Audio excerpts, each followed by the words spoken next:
At 29, I had become very good at shrinking myself. Not in the dramatic, cinematic way you imagine. No grand exits or sudden disappearances. Mostly it was a matter of routine, rise, wires, sockets, truck, sleep. My apartment collected pizza boxes the way cities collect potholes. My life had the flat, even hum of an electric current that never surged. Work kept me visible enough to other people to be useful, invisible enough to myself to stay safe. It was efficient. It was hollow. Chris called one Tuesday like he kept a quota of discomfort to dish out to his friends. "You're disappearing, man," he said, as if he were describing a stain on a shirt.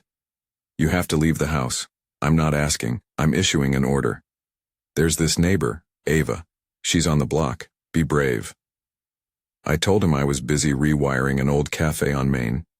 He reminded me that I didn't live in a cafe, and neither did anyone else. He insisted. I agreed to one coffee to stop him from talking. One coffee, I promised, because a promise is still something I can keep. Friends like to say that the universe will reward you for showing up. I wasn't looking for cosmic gratitude.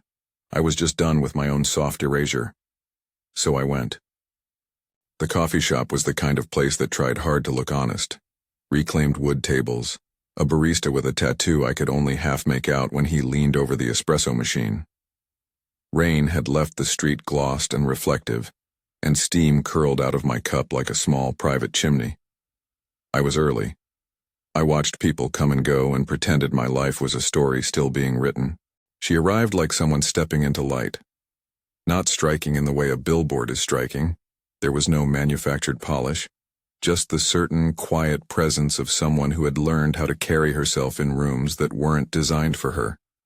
She wore a faded denim jacket over a light sweater. Her hair was swept back in a careless knot. She scanned the room the way you scan a map. Quick, practical, finding the spot that fit. We talked like people do when they're measuring a new acquaintance for weight and fit. The job, the city, small vocabulary about favorites. She laughed at my stories like she was saving a place for empathy on her plate. When the conversation ran into the shallows of weather and neighborhood gossip, she pushed her sleeve up almost as if to check the time. The coffee shop quieted a little penny as she tugged her sleeve back down. I caught my first proper look then. Raised, patterned skin along the curve of her forearm. It wasn't a spectacle. It wasn't grotesque or tragic. It was like a map someone had drawn across their body. White and pink, textured in places, smooth in others.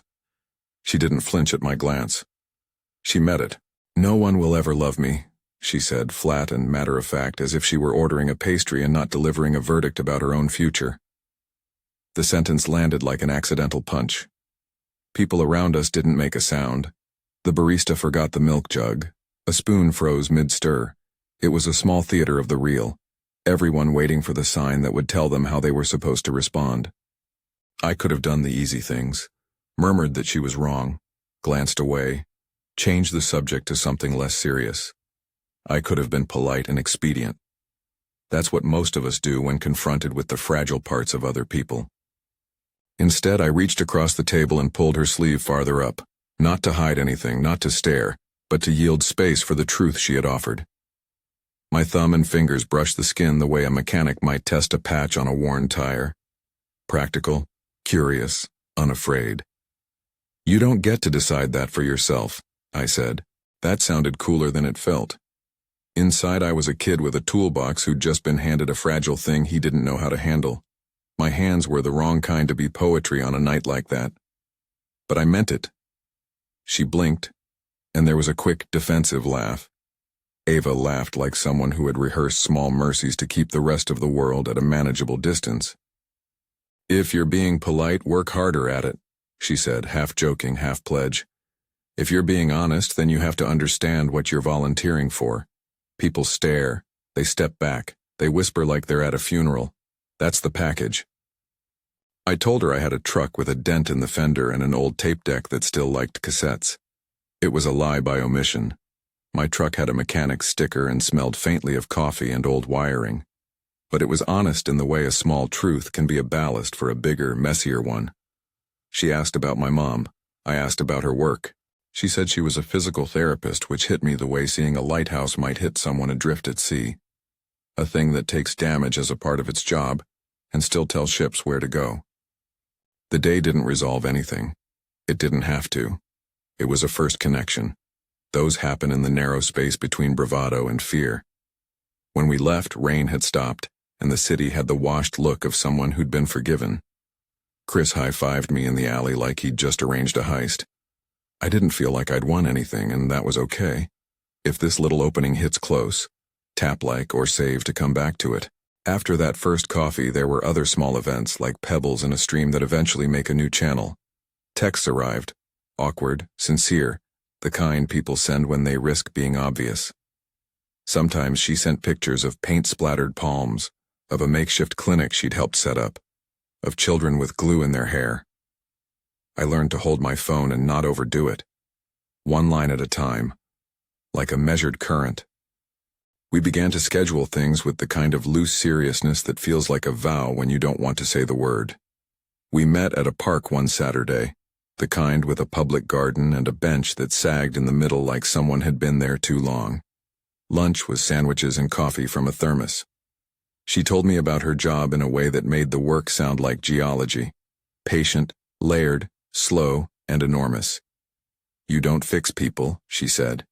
You find the paths they can walk again. Sometimes you just teach someone to trust their foot. She took my hand once to steer me away from a rogue soccer ball, and I felt something quiet and startling. There was no theatrical romance to it, no fireworks, no movie score swelling. It was the small, certain pressure of fingers finding fingers and deciding in that instant to test each other's grip. There were nights when she would come by my apartment because she liked the lazy hum of my old refrigerator and the way my truck looked under the streetlight. She had friends who loved her, neighbors with kids that treated her like someone who could be trusted with tongue depressors and glitter. Children have a way of seeing beyond the social codebook. They ask questions and then continue like it's business as usual.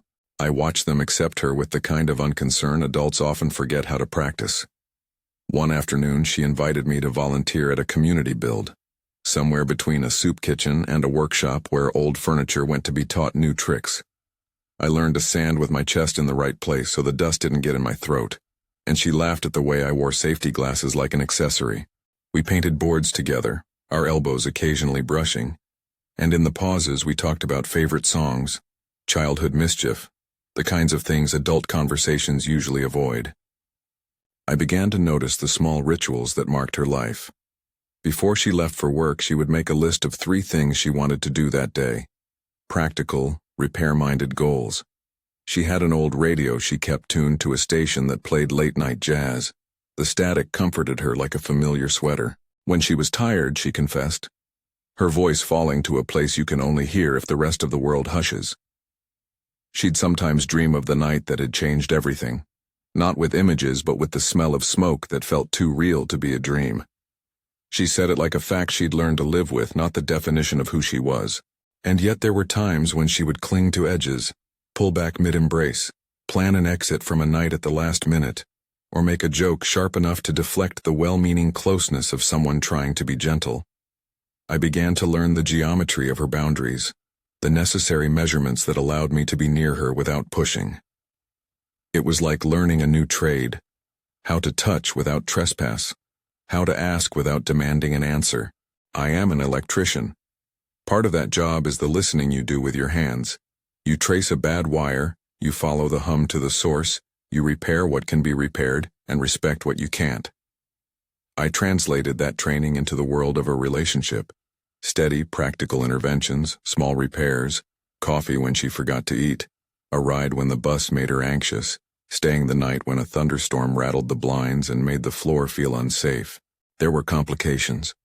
She told me in a conversation that started with weather and spilled into confessional territory, that sometimes people looked at her with the kind of pity that felt like a heat lamp focused on every vulnerable place. People would lower their voices like her skin was something contagious. Once on a subway, a woman moved to another seat. The woman's husband pretended not to notice. These moments piled into Ava like small stones until they made a wall. On my end, Friends ask the occasional question with a curiously blunt curiosity. Are you okay with this? They said it as if my decision to stay would be a heroic episode rather than a series of very small, sometimes boring choices day after day. I didn't talk to them in those terms. For me, getting out of bed and saying yes to coffee and to second dates wasn't a novel. It was repair work I was willing to perform. There was one afternoon, months after we'd started seeing each other, when we took the kids from the volunteer program to a nearby school to lead an art workshop. Stickers and paint and paper were spilled everywhere. Ava walked the room like a conductor, her presence steady. A boy with freckled knees came up to her and handed her a drawing, a rocket ship that looked like it had been designed by someone who loved the idea of flight more than the mechanics. He asked if she liked it. She knelt down and told him she loved it because she did. Afterwards, while cleaning brushes, a little girl with braids sidled up and asked Ava if the marks on her skin hurt. Ava cupped the girl's face with a gentleness that could have been soft enough to break.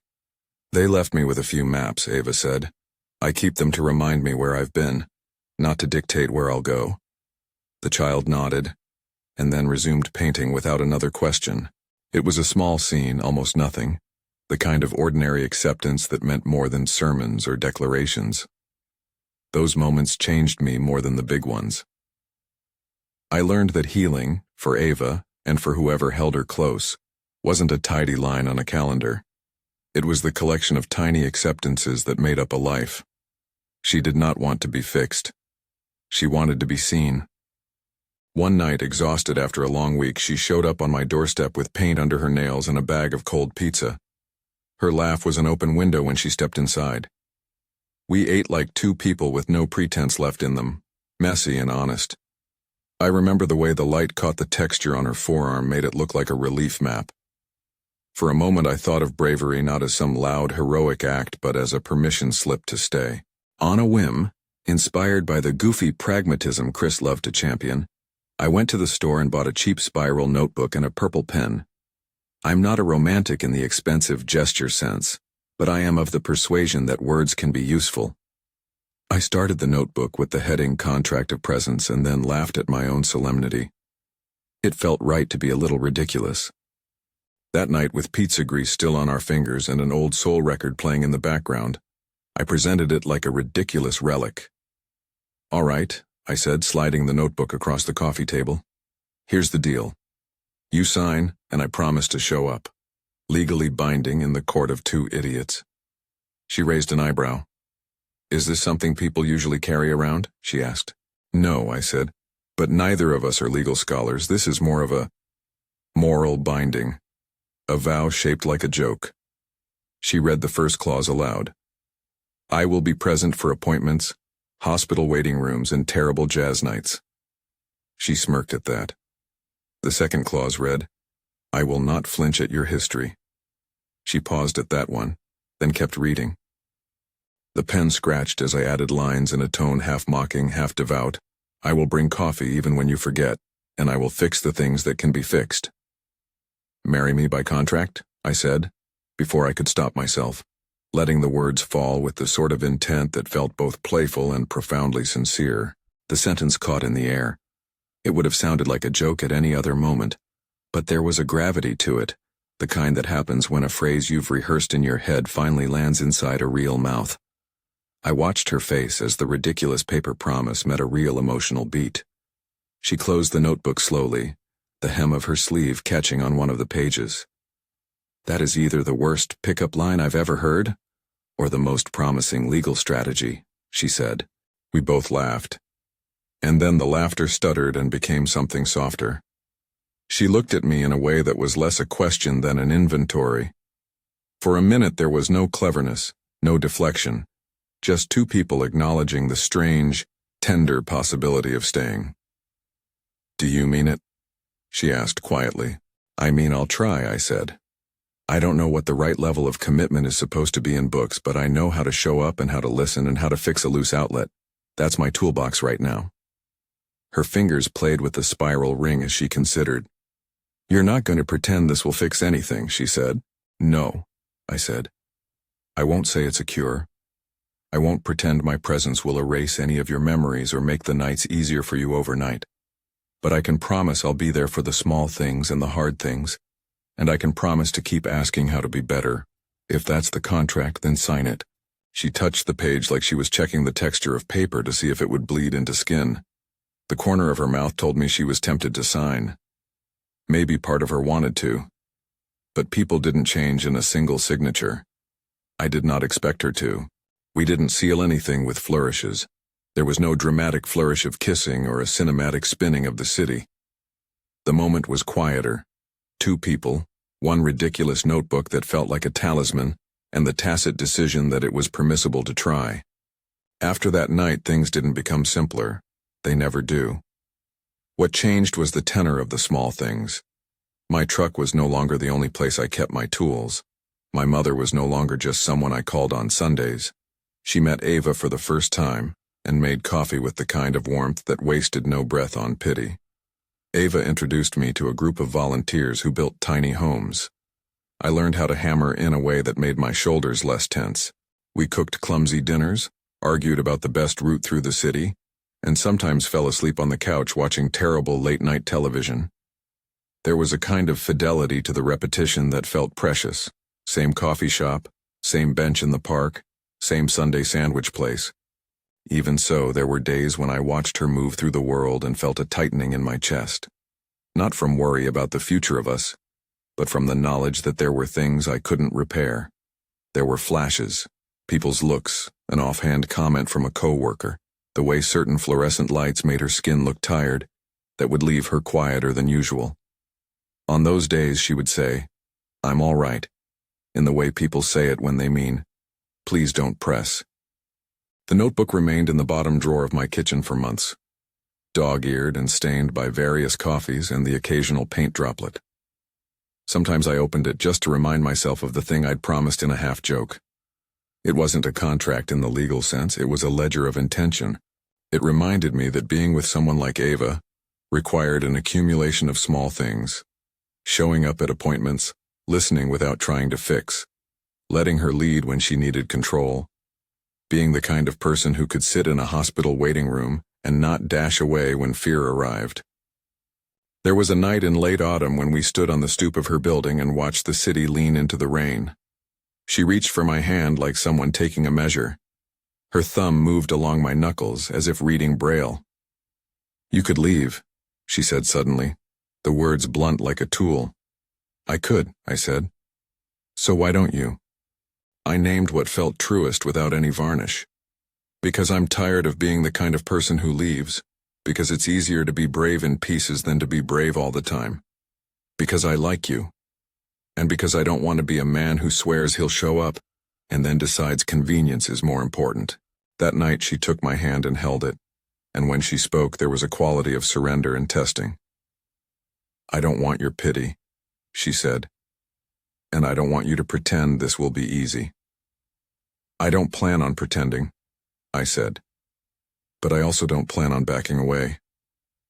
She let out a breath that might have been a laugh or a cry. The city huffed with humidity and headlights. For once, neither of us were trying to be heroic. We were trying to be honest. Months passed in that manner.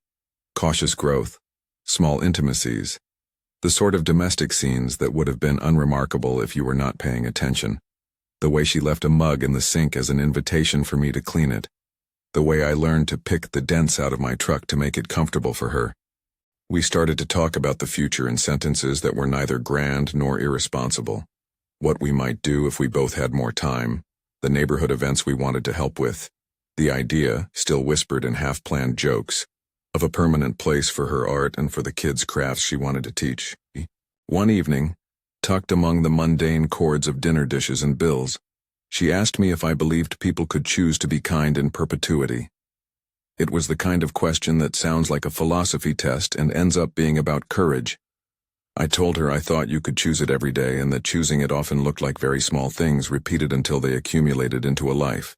She smiled then, the sort of smile that loosens something in your chest.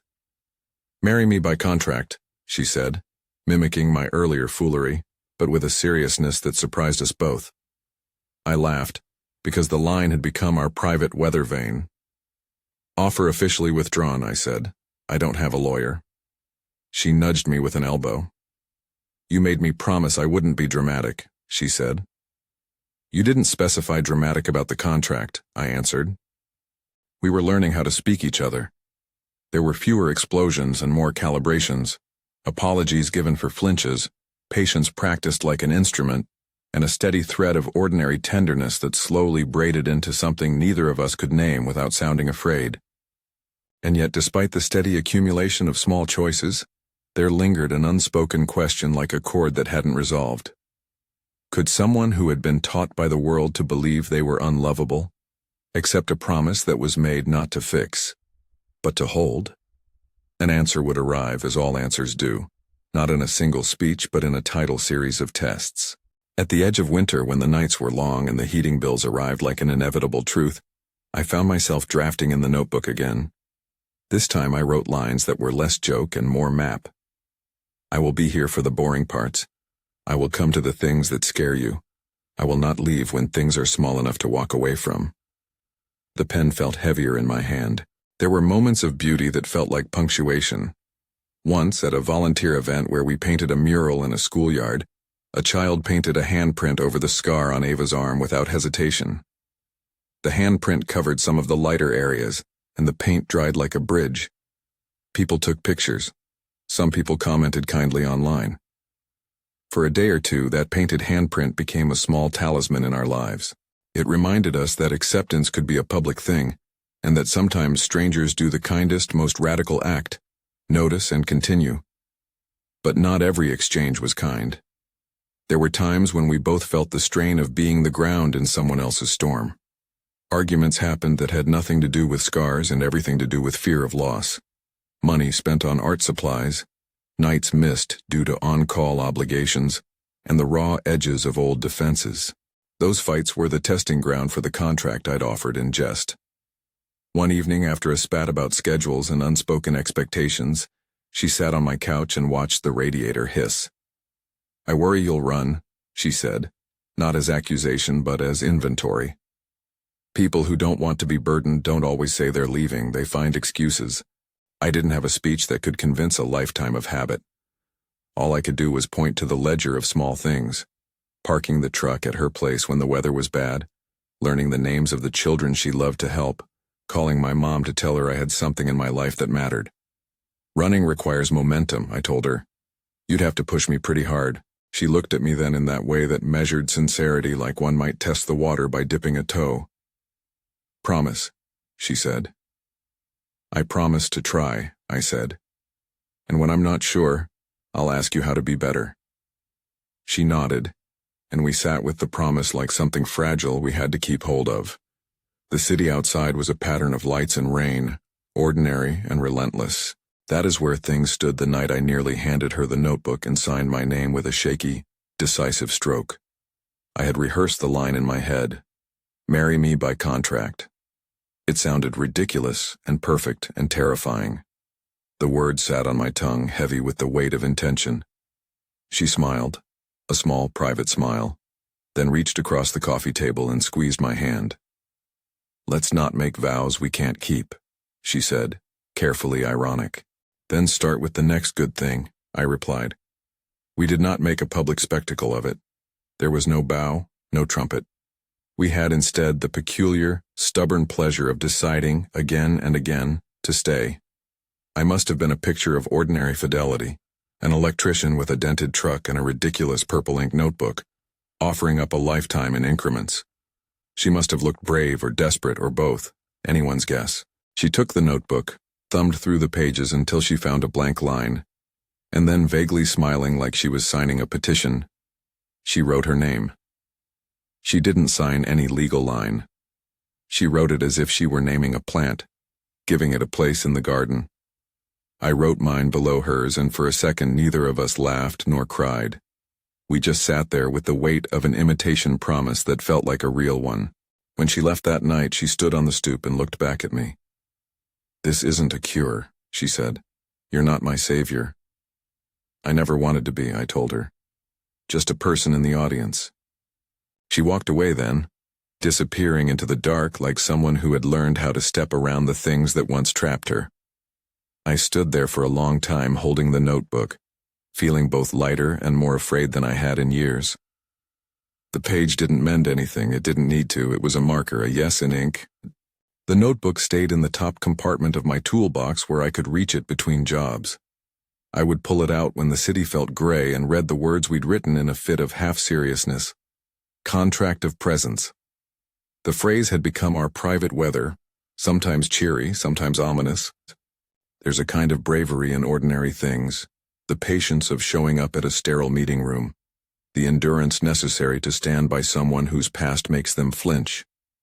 I had assumed bravery would arrive in a blaze. Instead, it dawned in the small acts that collect into trust. A ride across town, a sandwich in a park, a promise kept on a night when staying was more comfortable than fleeing. And yet, beneath the small, steady kindnesses, a tension had started to gather, like the slight static that warns you a storm is forming. It wasn't dramatic in an obvious way. It was the accumulation of fatigue, the lurking flash of an old memory that sometimes made Ava look through me as if I were a doorway to a place she didn't recognize.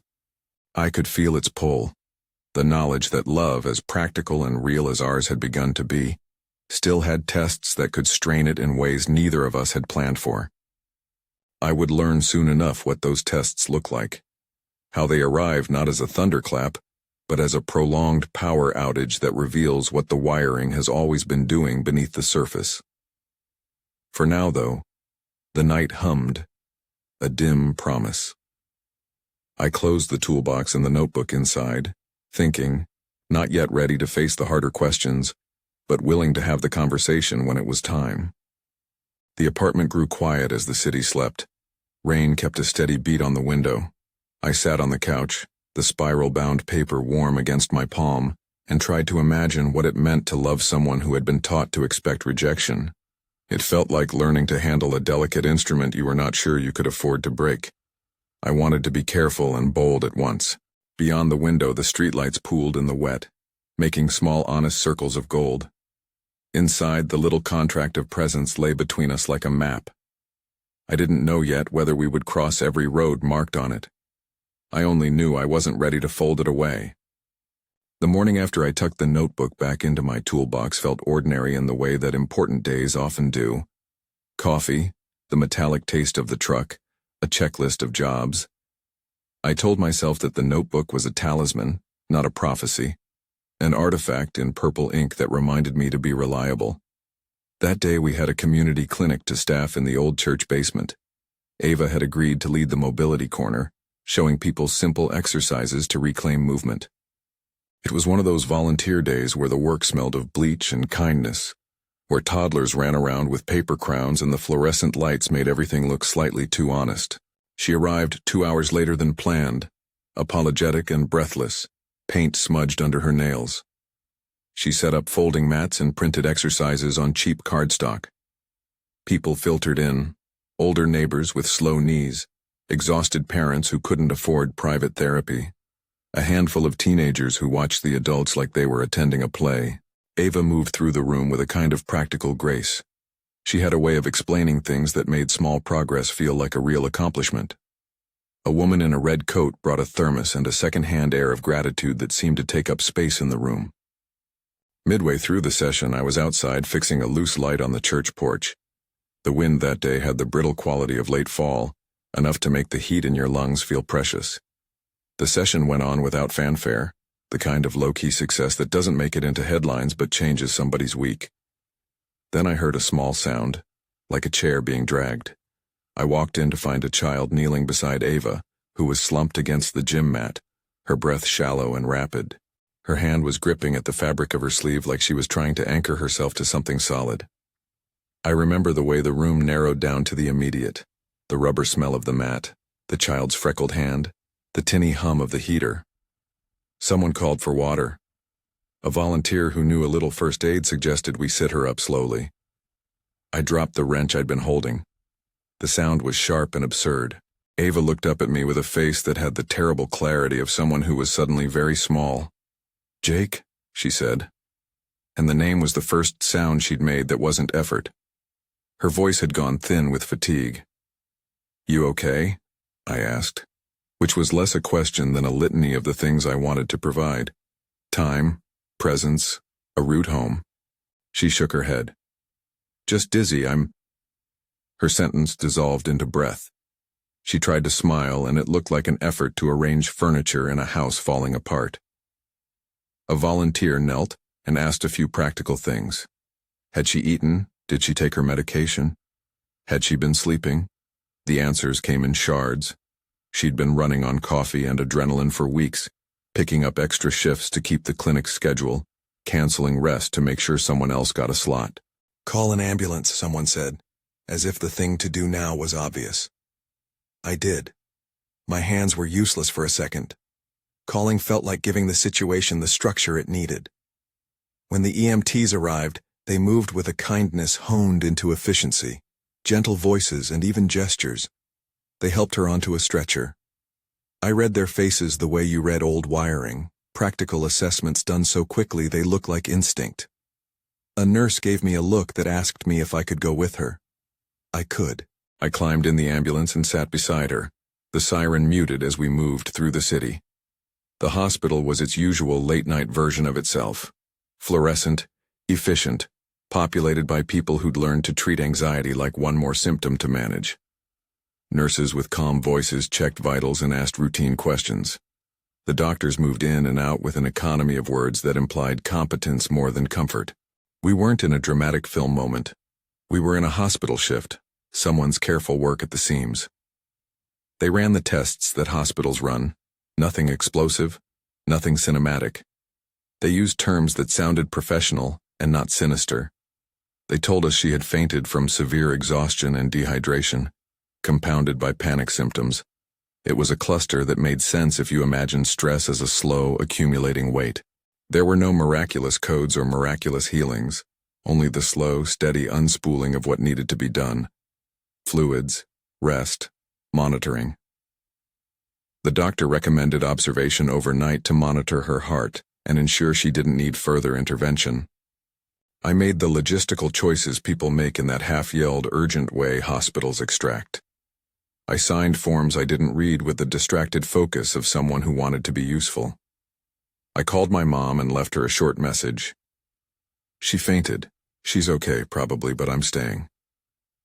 My hands were steady enough to drive, to make calls, to buy a bad vending machine sandwich from the hospital lobby. I sat in a plastic chair that rocked oddly under the fluorescent lights and tried to breathe like someone who'd been taught how to patch a bad wire. The night narrowed into a sequence of small acts, designed to hold space. Ava slept in a hospital bed that made the ordinary body look foreign, the clean sheets making her arms look both smaller and monumental. The overhead machines hummed a benign song. I had a camping chair pulled close enough to the bed that I could reach out and touch her shoulder. It felt like the most natural, least heroic thing to do. When she woke, her eyes were the color of someone who'd been to the bottom of a pool and had just surfaced. There was a quick, embarrassed laugh that tried to deflect gravity. "You made a dramatic entrance," she said, the edge of humor there like a life preserver. "I wanted to be nearby in case the world decided to sting," I replied, which wasn't funny, but we laughed a little to make the room feel less clinical. She talked more that night than she'd talked in months. Maybe the thin veil of being in a place that sanctioned attention made it easier. She told me about the night she woke up with the smell of smoke in her mouth, the way her hands would tremble when a siren passed too close. She spoke about survivor guilt, not in theatrical terms, but in the kind that collects like lint, small, persistent, and not easily brushed away. She admitted that sometimes she wondered if staying visible meant exposing herself to the world's pity. "People mean well," she said slowly, "but well-meaning can be its own kind of violence. It keeps you small." I listened. Listening is where most of the repair began, a patient acknowledgement that didn't try to fix the unfixable. I told her about my toolbox, about how I like to trace a hum back to its source. I tried not to make metaphors out of her life. There was no need to turn trauma into allegory. I asked questions that were small and practical. At one point, she reached for my hand in the dim hospital light and curled her fingers around mine like someone finding the spine of a book they'd once loved and now read differently. I keep thinking about that coffee shop, she said. About the way you didn't look away. I was ashamed of how easy it would have been to be polite, I said. Politeness is cowardice in small doses. She smiled, an honest thing. Do you have to be brave all the time? She asked. No, I said. I have to be brave often enough. That night I did what I'd promised in a dozen small ways across months. I stayed.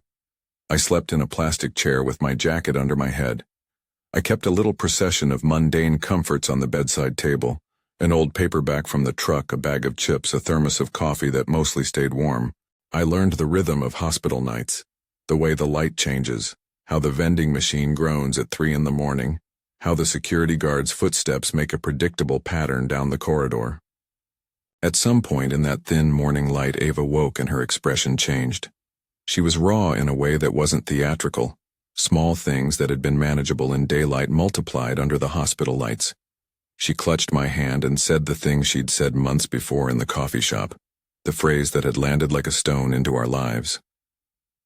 No one will ever love me, she whispered, though now there was less certainty and more pleading in the words. I looked at her, at the lashes that were heavy and imperfect, at the scar maps that curved across her skin like a cartographer's honest mistake. I swallowed hard. That sentence deserved a careful answer, not an offhand slogan. You're wrong, I said, though I knew saying it wouldn't be a proof. But also, I took a breath because the next thing had to be real and not performative. I know what that feels like. I know how loud that voice can be. I can't make it go away. I can't promise you the world won't be unkind. But I can promise I won't be part of the crowd that keeps walking. She searched my face like someone checking a map for landmarks she recognized. That's what you said, she murmured. The contract. It's not a legal document, I said. It's a pledge. A stubbornness I plan to practice. I'm not going anywhere. The way she exhaled then felt like permission. She let the words settle in, gave them footings among the more permanent terrors. There were tears that night, not like an undoing but like a softening, and a confession that she feared being a burden. I told her what I probably should have said earlier, that loving someone is not a heroic rescue. It's a daily work of showing up and choosing not to flinch when the world is clumsy. They released her from observation the next afternoon with instructions about rest and a recommendation to lighten her load for the coming weeks. It was, in many ways, the least dramatic resolution and the most consequential. It demanded reordering life, less volunteer time, more sleep, an honest conversation about limits. We had to convert intention into a plan, new rhythms, scheduled downtime, explicit days when she would say no without apology. Recovery wasn't a line you could measure with a ruler. It was more like repainting a house one panel at a time while still living in it, awkward, slow, and full of half-done edges. There were good days when she taught a class, and the children hung on her every word, and there were days she would call me from a bus stop and say, I'm not sure my body likes being awake. Each one required a response that matched the scale of the moment. Sometimes that meant driving across town to bring her tea. Sometimes it meant not answering until an hour later because I was at work. Both kinds of responses were part of the contract, and neither one was glamorous. We rearranged our volunteer work so she could lead morning sessions and I'd cover the afternoons. The schedule was a small, practical measure that worked like a promise written in the language of real life. Her energy returned in increments and retreats. We learned to read the thin signs, how much laughter she had left in her voice, whether her hands trembled when she reached for a pan. Gradually, she eased back into community life, a short workshop here, a kids' art day there. She began teaching a weekly art class for neighborhood children in a small studio she rented above a bakery. The studio was cheap and had a window that looked over our block. It smelled of flour and turpentine, and we painted the walls in colors that felt unafraid. The art studio became a kind of sanctuary for Ava and for the neighborhood kids. She taught them to make sculptures from leftover wood, to use paint to map feelings rather than to hide them. The kids adored her. They had a way of being both brutally honest and disarmingly kind. A 9-year-old with a smudge of blue on his cheek once asked her if her arm hurt. She knelt and told him what she'd said before. They left me maps. The boy, completely unfazed by the gravity of the phrase, said, "Maps are for finding treasure." He painted a small X over a lighter scar, and we all laughed because suddenly the world felt less like a place that labeled and more like a place that invited. Community, more than anything, dissolved the theatrical. It gave her ordinary acceptance rather than performative compassion. Our Sundays changed. Instead of being a day of errands and the kind of lazy isolation I was used to, we started going to the park early for art with the kids or helping at build days where we put together tiny furniture and sandwiches and small houses for people who needed them. The work was plain and useful, and the repetition stitched a new texture into our days. There were times the strain came outward in ways I couldn't have predicted. Old coworkers of mine would ask questions about my relationship, like they were auditing a project. Some friends were blunt, others were delicately curious. I found myself less patient with jokes that treated the whole thing as some kind of manly hero narrative. I pushed back in the small ways that mattered, calling people on their assumptions, refusing to let Ava's life be turned into a lesson. The difference between sympathy and companionship is often a matter of tone. I learned to correct people and to model a different way. Beth, one of the nurses from the hospital, came by months later with a ridiculous bouquet wrapped in paper that smelled faintly of antiseptic. She told us that seeing Ava get back into the swing of things was like watching a friend return from a long trip. The small affirmations mattered, people who'd worked on the front lines being present to say, "You're part of this place." The most unexpected sources of acceptance were the children. They taught me how to stop performing kindness in public and just be kind at the edges. A class of 6-year-olds once made a framed collage for Ava and painted it in colors that made her arm look like a part of a bright landscape. In front of them, she was simply a teacher and an artist, not an object of curiosity. The simplicity of that acceptance was radical. Months merged into seasons. We had arguments that felt like adult versions of toddler tantrums, stubborn, loud, and then resolved over greasy fries. We had rituals that were small and fierce.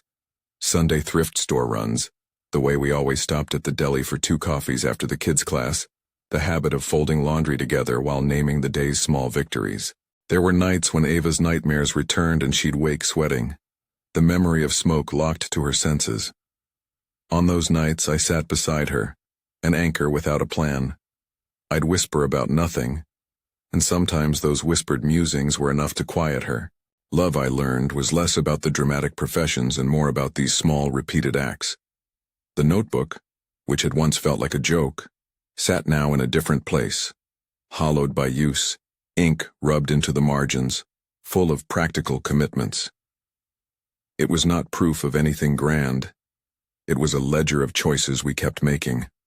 Once in a while I'd pull it out and read a clause aloud as if to test whether we still meant it.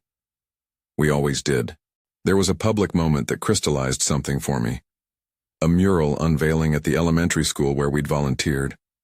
The kids had painted a mural that wrapped around the playground, a riot of color, birds, rockets, sunbursts. The handprints were scattered like constellations. Ava came that morning in a paint-splattered apron and a scarf, her arm bare and unhidden. She stood on a stepladder and added the final strokes, paint on her fingers, smiling like someone who had been given the right to exist in a public space without caveat. Parents clapped, local counselors said meaningless civic words, and the kids ran under the paint like it was a new sky. I watched her in the crowd, the way she lifted her chin, the comfortable tilt of her jaw that told me she wasn't asking for permission to be in the world. When the mural was done, a mother cried, softly, unexpectedly, and thanked Ava for being brave in public. A small cluster of passerby paused. It registered in the way people sometimes count small changes. One more person who'd learned that difference does not equal distance. That moment felt like a social shift measured not by policy, but by gestures. Neighbors nodding, kids running to get paint on their shoes, someone from the news taking photos because it made for a good simple headline. We started talking more seriously about marriage as a thing made of practicalities. We didn't speak of grand ceremonies or fairy tale arcs. We spoke of insurance details, of weekends spent with my mom and her friends, of responsibilities and possibilities. The notebook came up less as a joke and more as a framework for what we wanted: mutual aid in small, mundane units. We were both wary of language that felt like a promise too heavy to hold, so we invented rituals that were literal in their smallness: an agreement to check in about big decisions, a commitment to let the other person set boundaries without resentment. The proposal was never meant to be a cinematic montage. I don't have a flair for pageantry. But I did want it to be true to the life we'd built, funny enough to make us both laugh, honest enough to feel irrevocable. I chose the coffee shop because it was where the whole thing had began: the reclaimed wood tables, the barista with the half-hidden tattoo, the tiny steam chimney of a cup. I arranged with the owner to clear a small corner of the shop on an ordinary Tuesday afternoon. It was modest: a vinyl record playing quietly, 2 cups of coffee, the sun making a warm pool on the table. I brought the purple pen and the notebook. It felt ridiculous and right. I set it between our cups like a relic and watched her. She came in looking like she'd been on a walk, cheeks flushed with the kind of light that's earned by living rather than by being photographed. She sat and ordered black coffee. When she looked at me, the vein of humor that ran through our life pulsed like a warm wire. "I'm doing this to be as unromantic as possible," I said, which was both a joke and true. She peered at the notebook. "You left me a clause about terrible jazz nights," she said. "Make sure you include more crummy bands." I laughed. "It's in there. Clause 12. I cleared my throat. "Remember when I put the contract of presence on the coffee table?" I asked. "When we both pretended making a list would be binding?" "I remember trying to decide whether you were a lunatic or a romantic," she said. "I think I'm both," I said. Then I did the ridiculous thing that felt like the only honest shape the moment could take. "Marry me by contract?"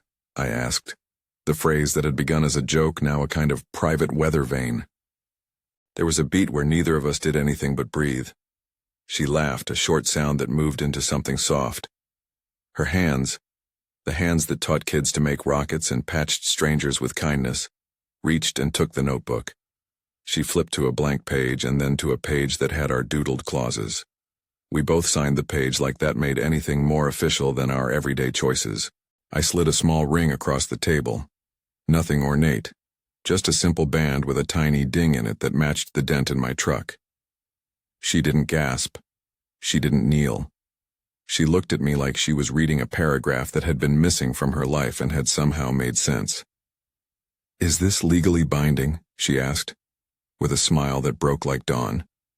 "No," I said, "but it's the kind of binding I can live with." She put the ring on her finger. It fit like it had been waiting for her all along. Maybe that's because it had been patiently acquired in the background of all the days we hadn't thought to call ceremonial. The coffee shop patrons around us didn't flinch. The barista slid a biscuit across the counter like he'd seen thousands of small moments, and this one was ordinary enough to be true.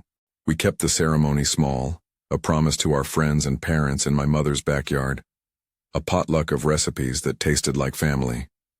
The vows were plain-spoken: be present, not dramatic; be curious, not coercive; be patient, not performative. Children ran between the tables with paint still on their elbows. My mother stood and read a short note she'd written that was full of the kinds of mother things that make you cry for reasons you can't fully explain. Warmth about how she'd known I was changing when I started bringing extra coffee home. Ava's friends brought flowers and a small slideshow of the kids' art that made the whole lawn feel like a living mural. We chose a photographer who knew how to be quiet and honest. He took pictures of spilled coffee and small, genuine smiles, and of the way Ava's arm, with its map of lighter and darker, caught the sun like a small, stubborn constellation.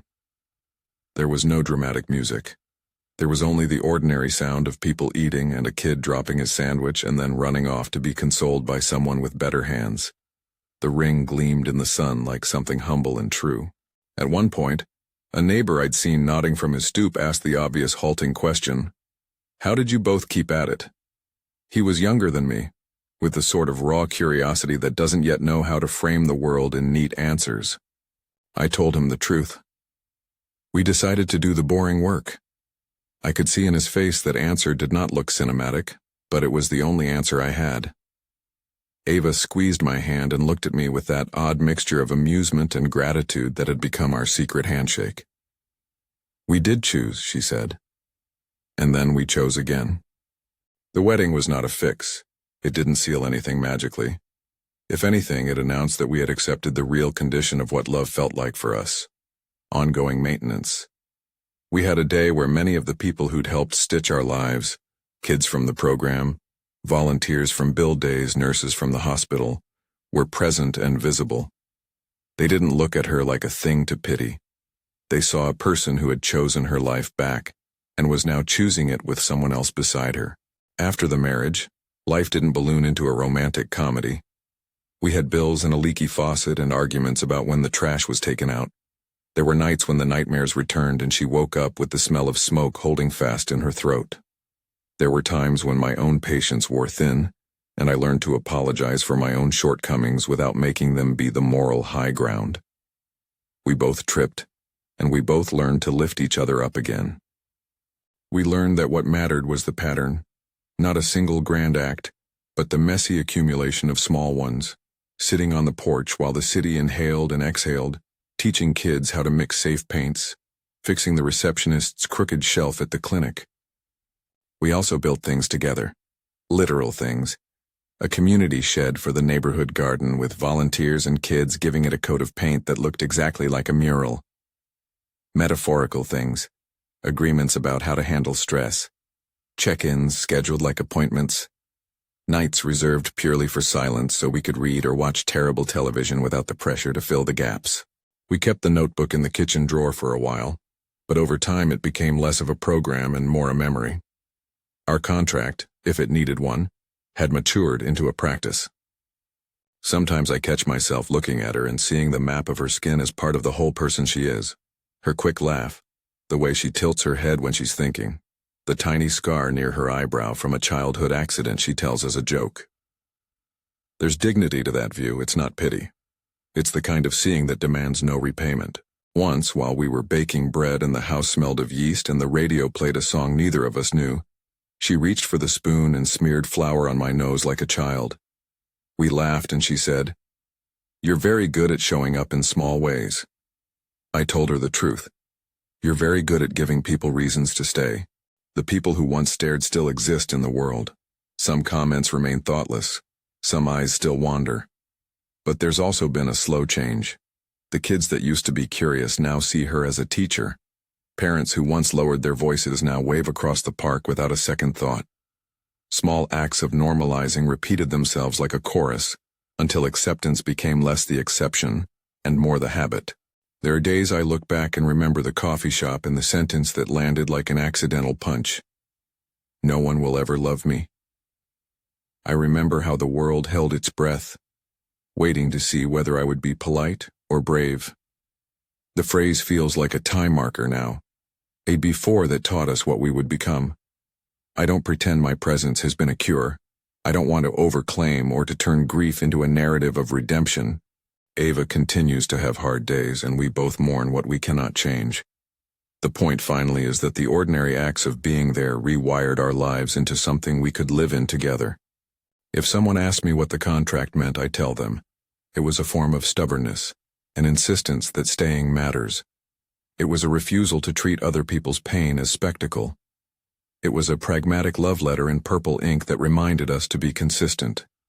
It's not legal advice. It was my way of saying publicly and privately that I chose to be an anchor. The marriage is not an endpoint. We still teach art classes in that studio above the bakery. We still volunteer at build days.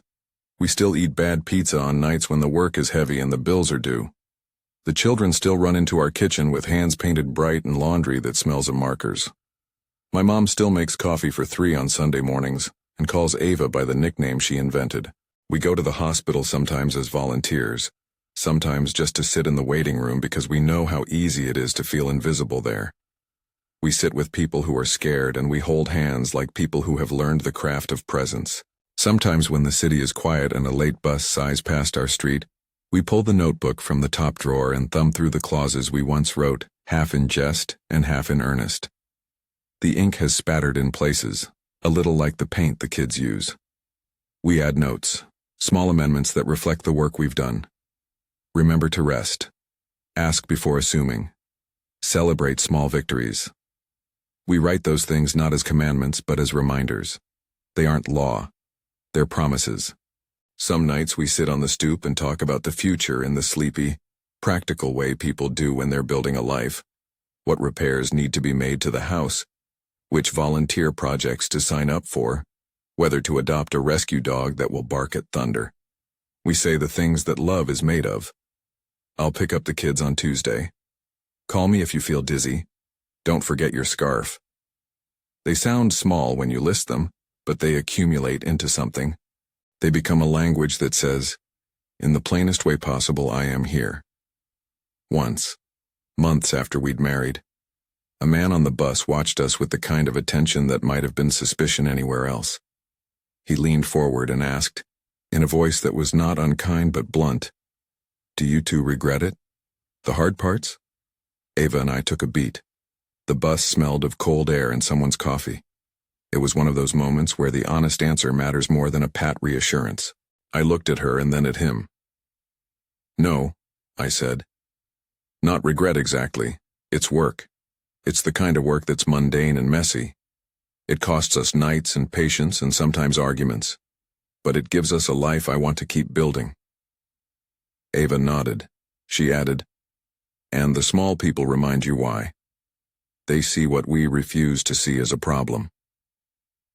The man considered this like someone who'd been offered a new tool. Back at home in our tiled kitchen, we keep a jar of mismatched keys and a stack of postcards from people the kids painted. The scars on Ava's arm are visible now in the kind of way that makes them ordinary. Sometimes strangers ask about them. We tell the truth and keep closed the parts that are private. We refuse to make her past into a spectacle. We also refuse to conceal what is a part of her history, because hiding it would have been another kind of erasure. There are quiet moments when I think about the man I used to be, someone who shrank into routine, satisfied with invisibility. I remember the places I used to hide, in work, in sleep, in the old hum of a life that didn't demand empathy. I think of Chris's insistence and of the coffee that started it all.